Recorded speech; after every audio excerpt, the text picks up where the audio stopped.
另外就係喺香港咧，正如頭先講咧，香港嘅工作經驗咧係冇咁誒，真係你咩 client 你都要見。即係我哋以前我記得我老闆咧就係形容咧喺機構做咧好似打木人行咁咧，少林寺你入咗去咧，你真係要即係18銅人咁，你先出得翻嚟嘅咁樣。咁所以佢嗰陣時咧係有 recommend 過我哋啊，即係你去到入到一個機構做，你最少做夠10年，你先好出翻去自己做，因為你要打夠你嘅基本功，你先好過嚟，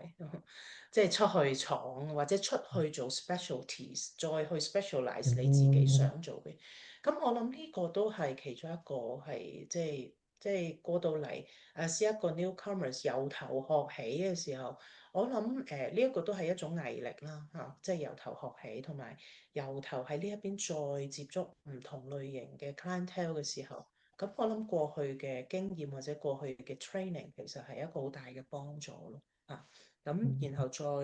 再慢慢去再 develop 究竟係